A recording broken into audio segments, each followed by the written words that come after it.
అవని stories. ఒక అందమైన పల్లెటూరుండేది. ఆ ఊరిలో ఒక పెద్ద పెంకుటింట్లో అరవింద్ గారి ఉమ్మడి కుటుంబం నివసిస్తుంది. ఆ ఊరిలో ఆయనకంటూ ఒక ప్రత్యేకమైన గౌరవం ఉంది. ఆయన భార్య అనసూయ. వీరికి 2 కొడుకులున్నారు. పెద్ద కొడుకు సురేష్ ఊరిలోని వ్యవసాయం చూసుకుంటూ నాన్నకు చేదోడు వాదోడుగా ఉంటాడు. సురేష్ భార్య అవని అచ్చమైన పల్లెటూరు పడుచు. ఇక రెండో కొడుకు ప్రశాంత్ పట్నంలో సాఫ్ట్వేర్ ఉద్యోగం చేస్తాడు. ఇటీవలే విదేశాల్లో పెరిగి పెద్దయిన శృతిని ప్రేమ వివాహం చేసుకున్నాడు. అసలే అరవింద్ గారికి కాస్త షుగర్, బీపీ కూడా ఉన్నాయి. ఒకరోజు ఉదయం 7 గంటల సమయంలో అరవింద్ తన గ్లూకోమీటర్తో షుగర్ చెక్ చేసుకుంటూ ఆందోళనగా కనిపిస్తున్నారు. పక్కనే అనసూయ పూజ ముగించుకొని వచ్చింది. అనసూయ, ఈ గ్లూకోమీటర్ ఏమైనా పాడైపోయిందేమో చూడు. ఎన్ని మందులు వాడినా ఈ షుగర్ లెవెల్స్ తగ్గట్లేదు. పైగా ఈరోజు బీపీ కూడా కాస్త ఎక్కువగా అనిపిస్తోంది. తలంతా బరువుగా ఉంది. మెషిన్ పాడవలేదండి. నిన్న రాత్రి మీరు ఆవకాయ పచ్చడి వేసుకొని 2 ముద్దలు ఎక్కువ లాగించారు కదా, అందుకే అలా పెరుగుంటది. వయసు పైబడుతోంది. నోరు కట్టేసుకోవాలని డాక్టర్ గారు ఎన్నిసార్లు చెప్పినా మీరు వినరు కదా. ఏం చేయమంటావే, ఆ మందులు మింగి మింగి నాలుక చచ్చిపోయింది. కనీసం భోజనమైనా రుచిగా తినకపోతే ఎట్లా? అప్పుడే శృతి తన చేతిలో ఐప్యాడ్ పట్టుకొని మోడ్రన్ డ్రెస్లో హాల్లోకొచ్చింది. గుడ్ మార్నింగ్ మావయ్య. అత్తయ్య అన్నది కరెక్టే. నేనిప్పుడే యాప్లో మీ నిన్నటి డైట్ చార్ట్ చెక్ చేశాను. నిన్న మీరు తీసుకున్న కార్బోహైడ్రేట్స్, సోడియం చాలా ఎక్కువైపోయాయి. అందుకే మీ బీపీ, షుగర్ స్పైక్ అయ్యాయి. ఇక లాభం లేదు. ఇప్పటి నుంచి మీ డైట్ కంట్రోల్ నా చేతుల్లోకి తీసుకుంటున్నాను. నీ చేతుల్లోక? అంటే మళ్ళీ ఆ ఉడకబెట్టిన కూరగాయలు, ఉప్పు లేని ఆకులు అలవలు తినాలా అమ్మా? ఆకులి అలవలు కాదు మావయ్య, దాన్ని సెలార్స్ అంటారు. నేను మీకోసం కీటో డైట్ అలాగే ఆయిల్ ఫ్రీ మీల్స్ ప్లాన్ చేశాను. ఇవి తింటే 10 రోజులే మీ షుగర్ నార్మల్ అయిపోతుంది. అప్పుడే వంటగదిలో నుంచి చీరకట్టులో ఉన్న అవని వచ్చింది. మావయ్య, భయపడకండి. మీరేవి పచ్చి ఆకులు తినాల్సిన పనిలేదు. మీకోసం వేడివేడిగా మునగాకు చారు, జొన్న రొట్టెలు సిద్ధం చేస్తున్నాను. మునగాకుకి షుగర్ని కంట్రోల్ చేసి గుణం ఉందని మా నాన్నమ్మ ఎప్పుడు చెప్పేది. ఎక్స్క్యూజ్ మీ అవని అక్క, మునగాకు చారులో మళ్ళీ మీరు చింతపండు, ఉప్పు పోపేశారు. అది బీపీకి అస్సలు మంచిది కాదు. పైగా జొన్న రొట్టెల్లో కూడా కార్బ్స్ ఉంటాయి. నా సలాడ్స్లో అయితే క్యాలరీ కౌంట్ పక్కాగా ఉంటుంది. శృతి, క్యాలరీలు లెక్కలు నాకు తెలియవమ్మా. కానీ పల్లెటూరి వంటల్లో ప్రాణం ఉంటుంది, ఆరోగ్యం ఉంటుంది. ఆ కాలంలో మన తాత ముత్తాతలు ఇలాంటి జొన్నలు, రాగులు, మునగాకు తినే 100 ఏళ్లు ఆరోగ్యంగా బతికారు కదా. ఇద్దరు మావయ్యకు ఆరోగ్యం కోసమే కదా తాపత్రయపడుతున్నారు. ఒక పని చెయ్యండి, ఉదయం పూట శృతి చెప్పినట్లు, మధ్యాహ్నం పూట అవని చెప్పినట్టు చేద్దామా? అప్పుడే సురేష్, ప్రసాద్ నిద్రలేచి హాల్లోకొస్తారు. ఏంటి ఉదయాన్నే మన ఇంట్లో డైట్ వారు మొదలైనట్టుంది. మా ఆవిడ పల్లెటూరి వంటలకి, మా మరదలు మోడర్న్ డైట్ కి మధ్య గట్టి పోటీలాగే ఉంది. అన్నయ్య, ఇదిలా వారే ఉంది. డాక్టర్లు కూడా మోడర్న్ లైఫ్ స్టైల్ కి తగ్గట్టు oil free diet, keto diet follow అవ్వాలని చెప్తున్నారు కదా. శృతి సైంటిఫిక్ గా క్యాలరీస్ క్యాల్కులేట్ చేసి మరీ ఫుడ్ ప్రిపేర్ చేస్తుంది. సైన్స్ అంతా మన పాతకాలపు వంటల్లోనే ఉంది ప్రశాంత్. అవని చేసే చిరుధాన్యాల వంటకాల్లో ఫైబర్ ఎక్కువగా ఉంటుంది. అది కూడా సైన్సే కదా. ఒరే బాబులు, మీ భార్యలకు సపోర్ట్ చేస్తూ నన్ను బలి చేయకండ్రా. ఉదయం ఒకరి వంట, మధ్యాహ్నం ఒకరి వంట అంటే నా పొట్ట పాడైపోతుంది. మీరిద్దరు వేరే వేరే రోజుల్లో వండి పెట్టండి గాని ఏది బాగుంటే అది తిని పెడతాను. అలా కాదు మావయ్య, ఈ రోజు నుంచి 2 వారాల పాటు నేను, శృతి పోటీగా వంట చేస్తాం. ఉదయం బ్రేక్ఫాస్ట్ ఒకరు, మధ్యాహ్నం లంచ్ ఒకరు, రాత్రికి మాత్రం ఫ్రూట్స్ తీసుకుందరు. 2 వారాల తర్వాత రిపోర్ట్ చూద్దాం. ఎవరి వంట వల్ల మీ ఆరోగ్యం మెరుగుపడిందో డాక్టర్ గారే చెప్తారు. సరేనా? డన్. It's a challenge. ఈ 2 వారాల్లో నా keto diet, oil free recipes power ఏంటో మీకు చూపిస్తాను. సరే, ఇక యుద్ధం మొదలెట్టండి. నేను మాత్రం రెఫరీగా ఉండి 2 వంటలు రోజు చూస్తాను. అలా ఉండగా మరుసటి రోజు ఉదయం సమయంలో డైనింగ్ టేబుల్ దగ్గర అంతా కూర్చున్నారు. శృతి ఒక ట్రేలో తన మోడర్న్ అల్పాహారం తీసుకొచ్చింది. మామయ్య, ఇదిగోండి మీ oil free breakfast. Avocado toast with olive oil dressing, పక్కన kiwi and green apple smoothie, ఇవి మీ శరీరంలో చెడు కొలెస్ట్రాల్ తగ్గించి షుగర్ లెవెల్స్ పెరగకుండా చేస్తాయి. ఏంటమ్మా అది? పచ్చగడ్డిని బ్రెడ్ మీద రాసినట్టుంది. దీనికి ఉప్పు లేదు, కారం లేదు. ఇది తింటే ఎలా అరుగుతుంది తల్లి? మావయ్య, అవకాడోలో గుడ్ ఫ్యాట్స్ ఉంటాయి. ఇవి గుండెకి చాలా మంచిది. మీరు రుచి గురించి ఆలోచించకండి, హెల్త్ గురించి ఆలోచించండి. ప్లీజ్ తినండి. అలా అనగానే అరవింద్ కష్టపడి ఆ టోస్ట్ తిని స్మూతీ తాగుతాడు. కాసేపటికి అవని వంటగదిలో నుంచి గుమగుమలాడే వాసనలతో వస్తుంది. అత్తయ్య, అందరికీ పచ్చిమిర్చి కారం వేసిన వేడివేడి జొన్న రొట్టెలు, నెయ్యి, అలాగే నల్లకారం పొడి తెచ్చాను. మావయ్యకి మాత్రం నూనె లేని జొన్న రొట్టె, మునగాకు చారు తెచ్చాను. అబ్బా, వాసన అదిరిపోతుంది వదినా. కానీ నాన్నకి నల్లకారం జొన్న రొట్టెలు హెవీ అయిపోతాయేమో. ఏ మాత్రం కావు ప్రశాంత్. జొన్నల్లో కాంప్లెక్స్ కార్బోహైడ్రేట్స్ ఉంటాయి. అవి నెమ్మదిగా అరిగి రక్తంలో షుగర్ని ఒక్కసారిగా పెరగనివ్వవు. పైగా నల్లకారంలో వాడే జీలకర్ర, ధనియాలు జీర్ణశక్తిని పెంచుతాయి. ఆహా, ఈ రుచి ముందు ఏది సాటి రాదవని కడుపు నిండిన ఫీలింగ్ వచ్చింది నాకు. కానీ అవని అక్క, మీరు చేసిన చారులో వాడిన దినుసుల వల్ల ఎన్ని క్యాలరీస్ వస్తాయో మీకు తెలుసా? నా లెక్క ప్రకారం అది మావయ్య రోజువారీ లిమిట్ని దాటేస్తుంది. నేను క్యాలరీలు లెక్క పెట్టలేను శృతి, కానీ అందులో వేసిన ప్రతి దినుసు మన శరీరానికి ఎంత మేలు చేస్తుందో నాకు తెలుసు. మావయ్య, కడుపు నిండా తినండి. అలా ఉండగా ఒకరోజు మధ్యాహ్నం భోజనం సమయంలో, మావయ్య, ఈరోజు నేను boiled chicken breast with steam vegetables చేశాను. ప్రోటీన్ ఎక్కువ, కార్బ్స్ 0. ఇది పక్కా కీటో డైట్. అమ్మా శృతి, ఈ ప్రోటీన్లో విటమిన్లు అన్నీ బాగానే ఉన్నాయి గాని నాకు మాత్రం రోజు రోజుకి నీరసం వచ్చేస్తుంది. ఆ ఉడకబెట్టిన కూరలు తింటుంటే ఆకలి చచ్చిపోతుంది. అందుకే మావయ్య, నేను ఈరోజు మీకోసం రాగి సంకటి, నాటుకోడి పులుసు చేశాను.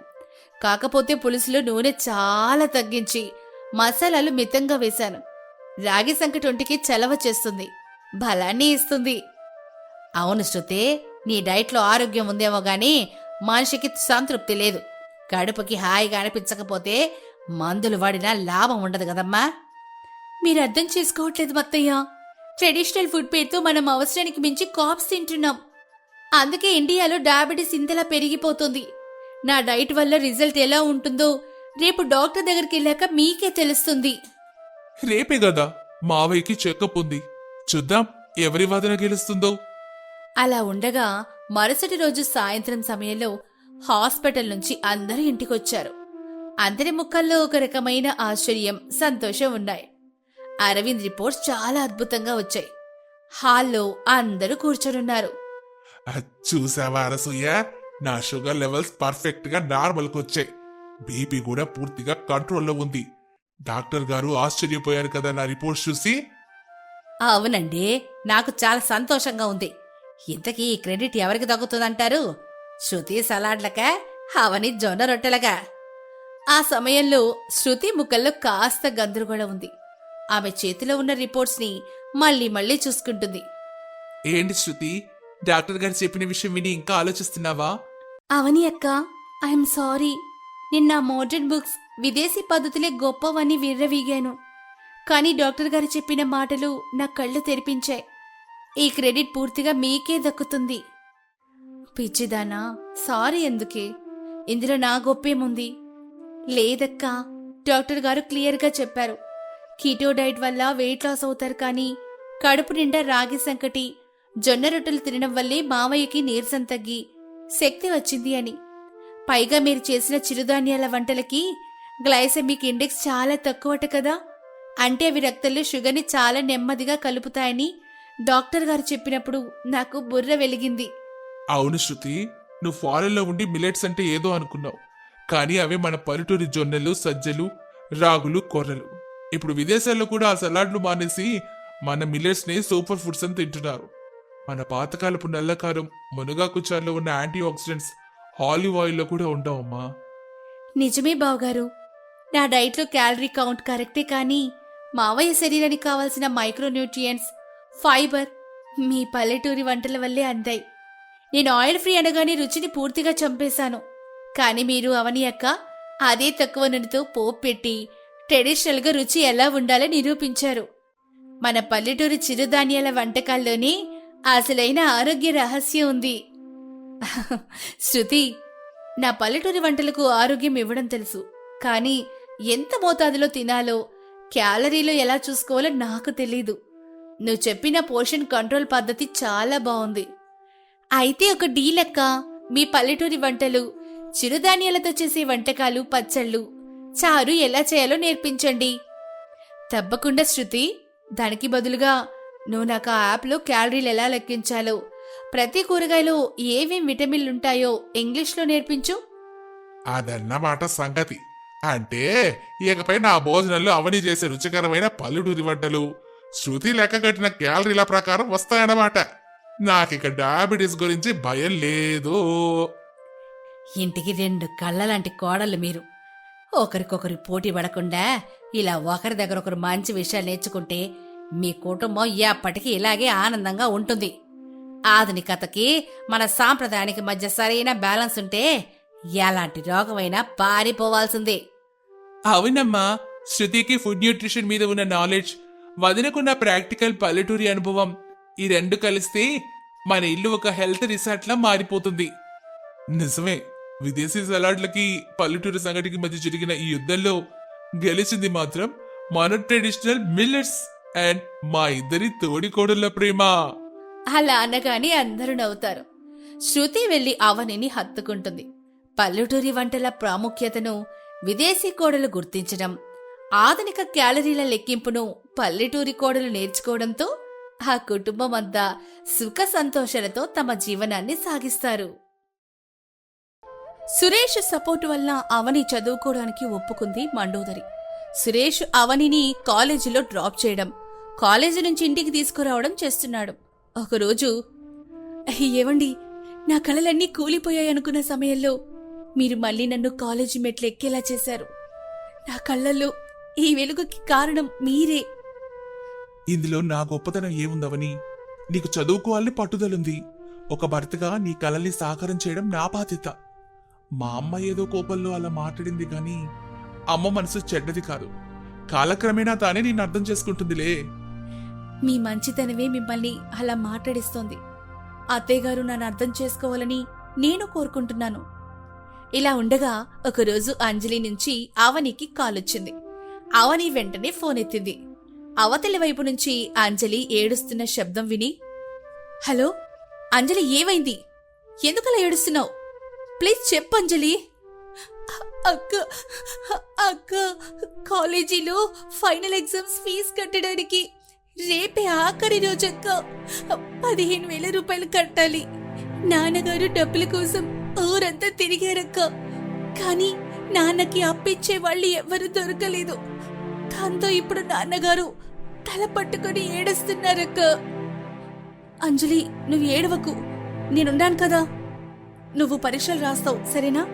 ఆ ఫీజు సంగతి నేను చూసుకుంటానమ్మా. నాన్నగారిని బాధపడొద్దని చెప్పు. అలా చెప్పి అవని ఫోన్ కట్ చేసింది. ఫోన్ కట్ అయ్యాక అవని కళ్ళల్లో కన్నీళ్లు ధారగా కారిపోయాయి. సురేష్ అది గమనించి కంగారుగా ఆమె దగ్గరకొచ్చాడు. ఏవండి, అంజలి కాలేజ్ ఫీజు కట్టడానికి రేపే ఆఖరి రోజట. 15,000 కావాలి. మా నాన్న దగ్గర పైసా లేదు. ఇప్పుడు నేనేం చేయాలో అర్థం కావట్లేదు. అయ్యో, నా దగ్గర కూడా ఇప్పుడు అంత డబ్బు లేదవని. పొలం పనుల కోసం మొన్ననే విత్తనాలు, ఎరువులు కొన్నాను. మా నాన్నని అడుగుదామా అంటే ఆయన డబ్బులన్నీ అమ్మ దగ్గరే ఉంటాయి. ఇప్పుడు అమ్మని అడిగితే రచ్చ చేస్తుంది. వద్దండి, ఇప్పుడు అత్తయ్య గారు అడిగితే లేనిపోని గొడవలు అవుతాయి. నేను మా అక్క అనామికతో మాట్లాడతాను. తనేదో ఒకటి దారి చూపిస్తుంది.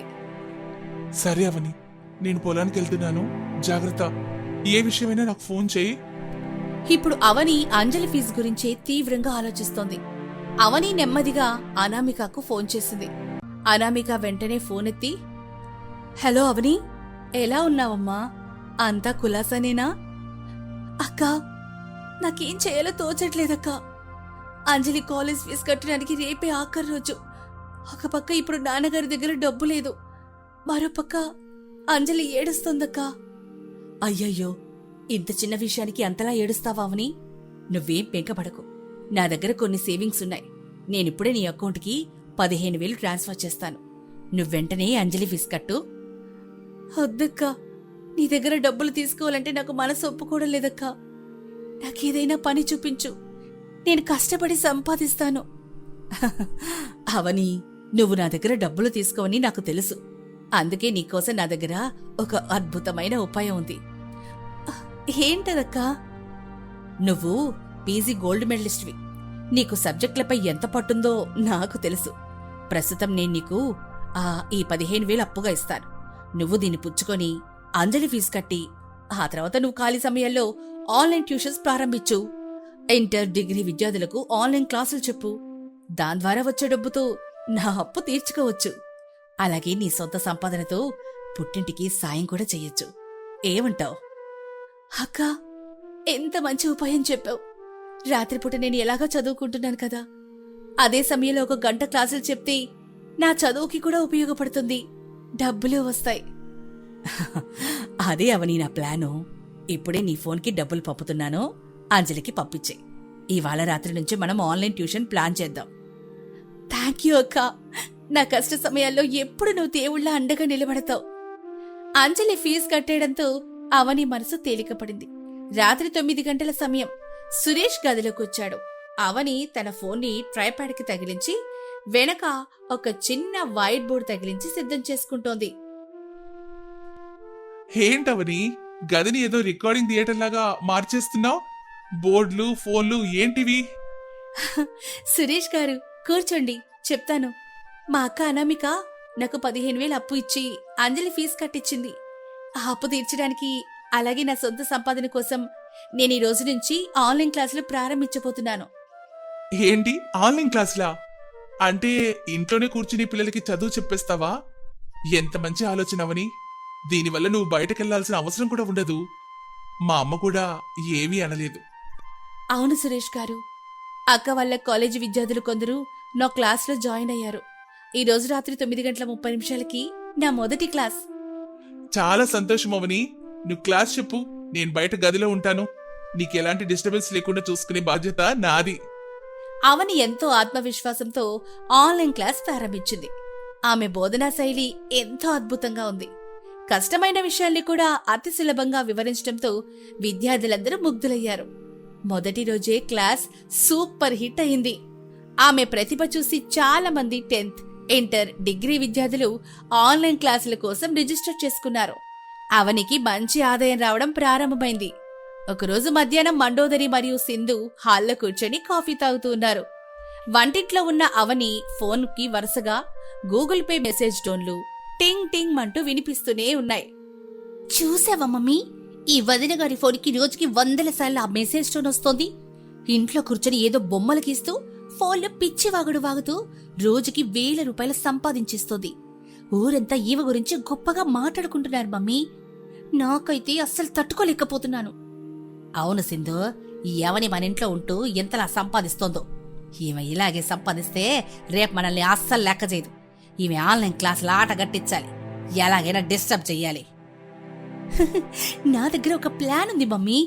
ఈ రోజు సాయంత్రం తను క్లాస్ చేస్తున్నప్పుడు మన ప్రతాప చూపిద్దాం. సాయంత్రం 6 గంటల సమయం. అవని తన గదిలో ఫోన్ ఆన్ చేసుకుని క్లాస్ ప్రారంభించింది. స్టూడెంట్స్, ఈరోజు మనం మేనేజ్మెంట్ థియరీస్ గురించి తెలుసుకుందాం. సరిగ్గా అవని క్లాస్ చెప్తున్న సమయంలో బయట హాల్లో నుంచి విపరీతమైన శబ్దాలు రావడం ప్రారంభమయ్యాయి. మమ్మీ, మసాలా దంచనా లేక పిండి రుబ్బనా? అప్పుడు మిక్సీ శబ్దం గర్ర గర్రమంటూ వినిపిస్తుంది. మండోదరి టీవీ వాల్యూమ్ ఫుల్ పెట్టేసింది. అవని గదిలోకి ఆ శబ్దాలన్నీ వినిపిస్తుండడంతో విద్యార్థులు చాలా ఇబ్బంది పడ్డారు. అవని ఒక్క క్షణం బాధపడింది. అత్తమ్మ, ఆడపడుచు కావాలని తను డిస్టర్బ్ చేస్తున్నారని ఆమెకు అర్థమైపోయింది. కాని అవని తెలివైంది. ఆమె కోపడకుండా ప్రశాంతంగా ఆలోచించింది. ఒక్క నిమిషం లైన్లోనే ఉండండి అని చెప్పి విద్యార్థులకి అవని మెల్లగా తన ఫోన్ తీసుకుని ఇయర్ ఫోన్స్ తగిలించుకుంది. తన గది తలుపులు గట్టిగా వేసి కిటికీ తలుపులు కూడా మూసేసింది. తన మొబైల్లో నాయిస్ క్యాన్సిలేషన్ ఫీచర్ ఆన్ చేసింది. ఆ తర్వాత ఎంతో ప్రశాంతంగా మధురమైన గొంతుతో క్లాస్ చెప్పడం కొనసాగించింది. క్లాస్ ముగిశాక అవని గది తలుపులు తెరిచి నవ్వుతూ బయటకొచ్చింది. అత్తయ్య గారు, వంటగదిలో మసాలా పిండి చాలా బాగా నలిగినట్టుంది. నా క్లాస్ కూడా చాలా బాగా సాగింది అత్తయ్య గారు. మీకు కాఫీ తీసుకురానా? మండోదరి సింధు అవని తెలివిని చూసి నోరెళ్లబెట్టారు. తమ కుట్ర పారలేదని తెలిసి ఇద్దరూ అవమానంతో ఉండిపోయారు. కొన్ని వారాల తర్వాత అవనికి క్లాసుల ద్వారా మొదటి సంపాదన చేతికొచ్చింది. చాలా మంచి మొత్తం ఆమె సంపాదించింది.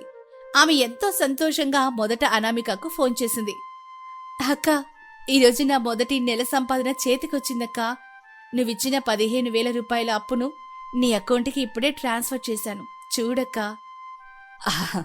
అవని, డబ్బులొచ్చాయమ్మా. నీ పట్టుదలకు నా జోహార్లు తల్లి.